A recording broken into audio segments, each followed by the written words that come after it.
各位家長，你哋好，又到好書推介嘅時候啦。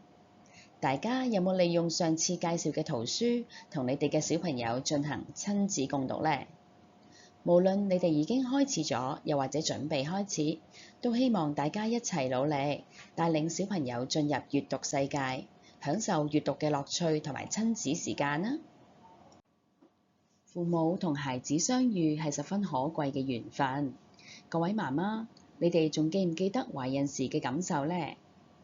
大家嘅小朋友會唔會好好奇自己係點樣出世㗎？而雙職父母喺忙碌嘅同時，點樣可以同小朋友表達你哋對佢嘅愛呢？希望呢本書可以幫到大家。今日想同大家介紹一本繪本圖書，叫做《謝謝你來當我的寶貝》。內容係講述主角天使 BB 同媽媽相遇嘅過程，透過動物們同媽媽嘅互動，呈現天使 BB 對母愛嘅期待同埋渴望。以下希望爸爸媽媽可以陪同你哋嘅子女一齊去睇呢本圖書，同時可以對孩子講返懷孕時嘅點滴，增加父母同小朋友之間嘅親密互動啊！小朋友，封面上面你見到有啲咩呢？係啊，有一個天使 BB， 佢好似揾緊啲嘢喎。原來呢本書叫做《謝謝你來當我的寶貝》。小朋友，你同我一齊讀一次啊！謝謝你來當我的寶貝。寫呢本書嘅作者係西元洋哥哥。畫呢啲靚靚圖畫嘅就係黑井健哥哥，我哋一齊多謝佢哋啊！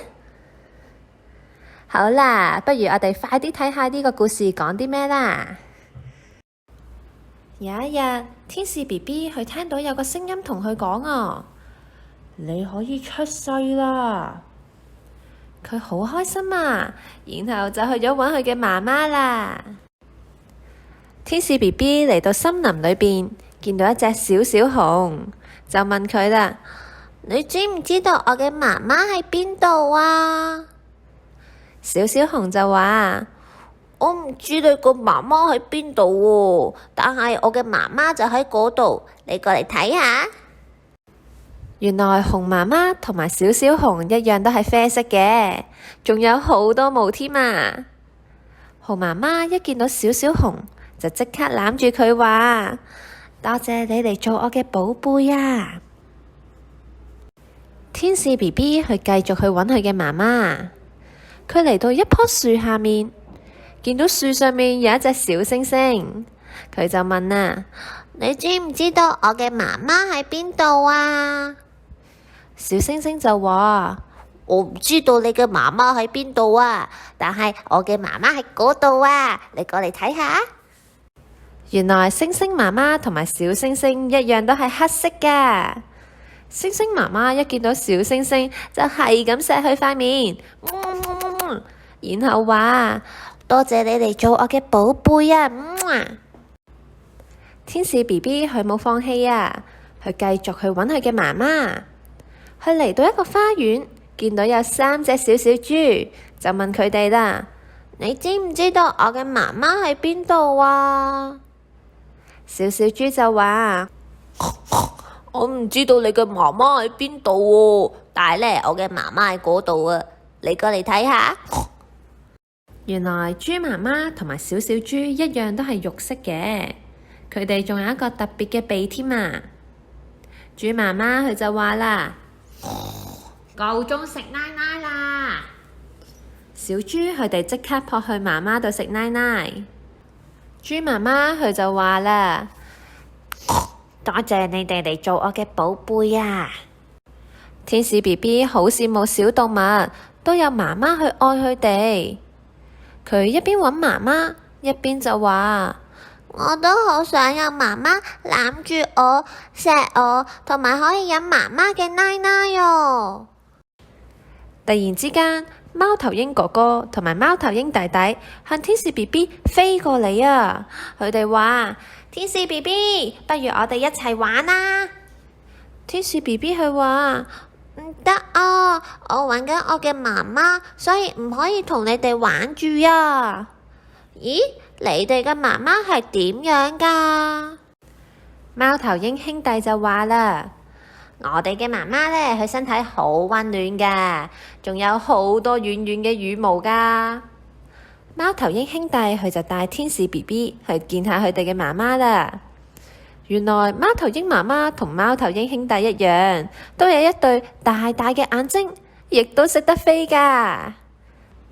貓頭鷹媽媽佢張開好大嘅翅膀，對住貓頭鷹兄弟講：多謝你哋嚟做我嘅寶貝啊！天使 BB 佢繼續飛去搵媽媽，佢好期待咁諗。媽媽究竟喺邊度呢？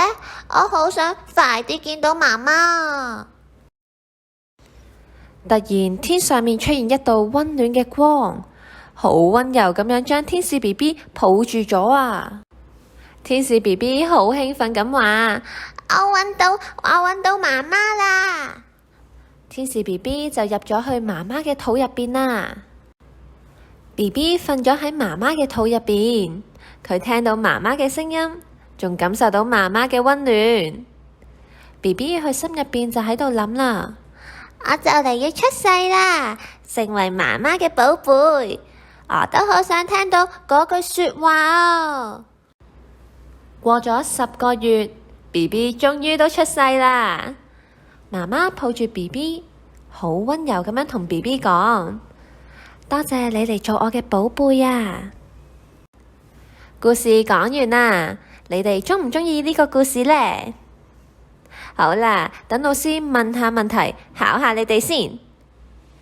天使 BB 佢喺搵媽媽嘅途中，佢遇到啲咩動物啊？